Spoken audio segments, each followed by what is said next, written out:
Hi, Matthew Superstars. It's Mrs. R.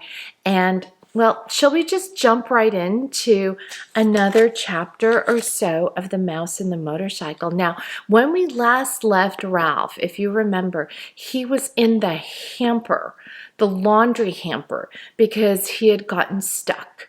And we'll find out what happens. Is he going to stay in that hamper forever? Will somebody find him? Why don't we read?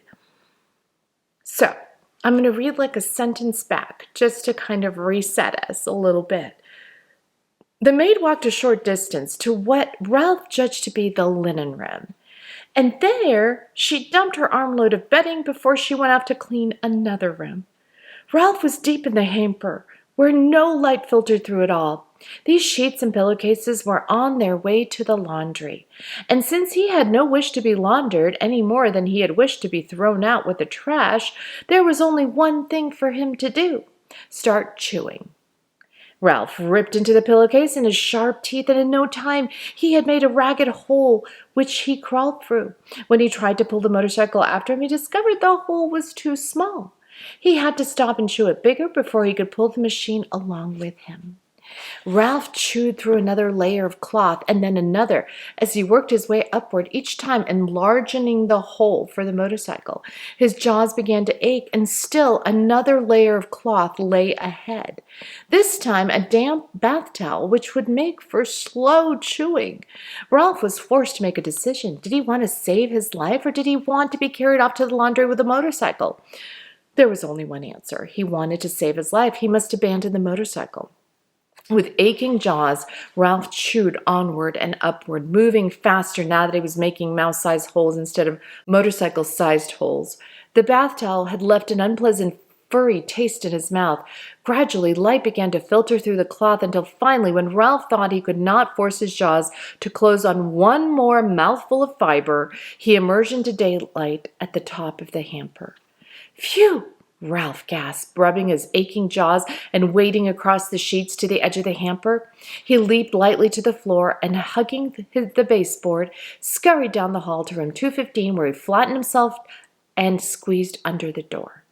Safe but exhausted and filled with remorse at the loss of Keith's motorcycle, Ralph dragged himself off to the mouse hole to catch up on the sleep he should have gotten that day. And here's a picture of Ralph chewing through all the sheets and towels and stuff.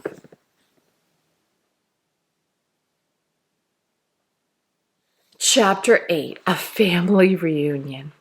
The next thing Ralph knew, his mother was shaking him by the shoulder. "Wake up," she said. "Ralph, wake up. Room service has brought us another meal." "Room service?" Ralph rubbed his eyes, not believing what he'd heard.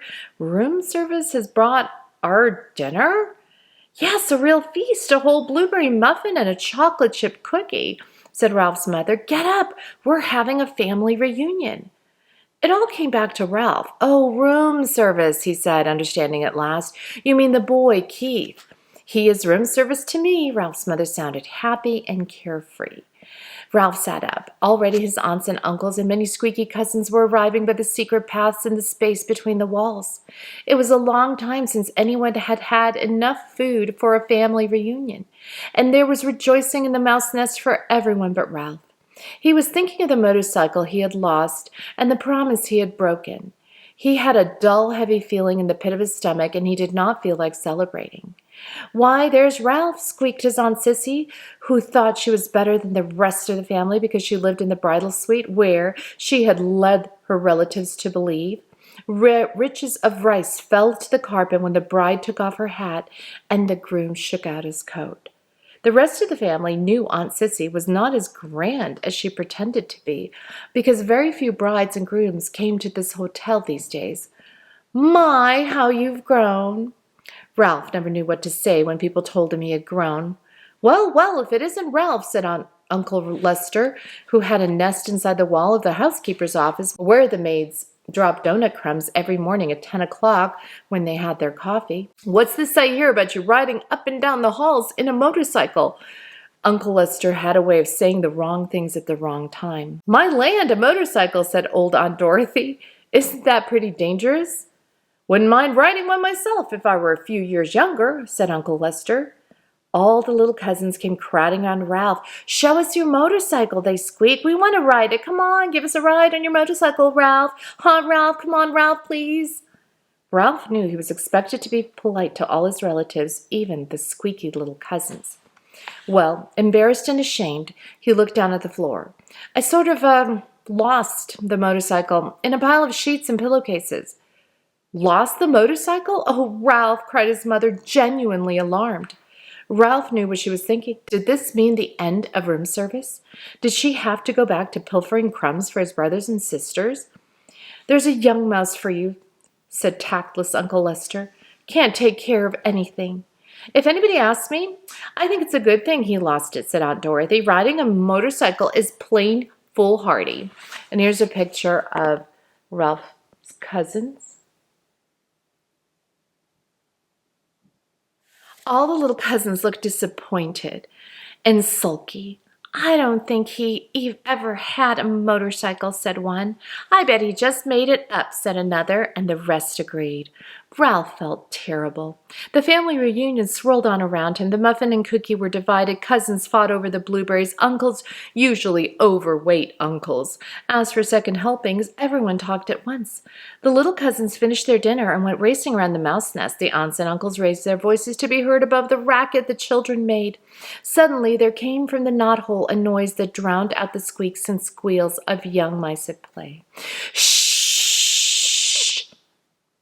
Not a mouse moved.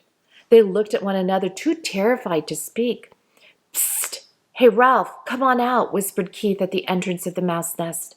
Ralph's mother gave him a little shove, but no one spoke. With heavy feet, Ralph walked to the knothole, but he did not go into room 215. "What do you want?" he asked. "You and your family better be quiet in there, or my mother will hear you." "You know how she is about mice," Keith said. "I don't know why people say things are quiet as a mouse. You sound like a pretty noisy bunch to me." Behind Ralph, his relatives began to tiptoe quietly away to their own homes, leaving his mother to do all the cleaning up. "Did you have a nice picnic?" Ralph asked, dreading what he must tell the boy. "Yes, we saw an old mining town with a real jail with bars on the windows." Keith reached in his pocket and pulled out something curved and hard and white, with a rubber band fastened to it with a piece of Scotch tape. "I brought you a present," he said. "Come on out." Puzzled and curious, Ralph squeezed through the knothole. "What is it?" he asked. Whatever the object was, he had never seen anything like it. "Half a ping-pong ball I found down in the game room," said Keith. "See?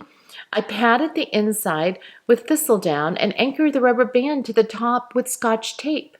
"What for?" Ralph still did not understand. "A crash helmet for you." Keith set the half ping-pong ball on Ralph's head and slipped the rubber band carefully around his whiskers until it rested on his chin. "There, that's just right. You need it big so there'll be plenty of room for your ears. When you ride a motorcycle, you need a crash helmet." Ralph peered at Keith from under his new crash helmet, which rested lightly on his forehead. He knew he looked every inch a motorcycle racer, but never in his whole life had he felt so ashamed. He longed to crawl off into his mouse hole and never face Keith again, but his conscience, which until now he did not know he had, would not let him. There was nothing to do but stand there in his fine new crash helmet and confess. "You might as well know," he told Keith. "I lost the motorcycle." "Lost the motorcycle?" Keith, who had been kneeling, sat back on his heels. "But how?" "I rode it by mistake into a pillowcase in a heap of linen on the floor, and it got dumped into the laundry hamper," confessed Ralph. "You rode it into the pillowcase?" repeated Keith. "But you weren't supposed to ride it in the daytime. You promised." "I know," agreed Ralph miserably. "I didn't exactly mean to ride it." "But you did," Keith's voice was accusing.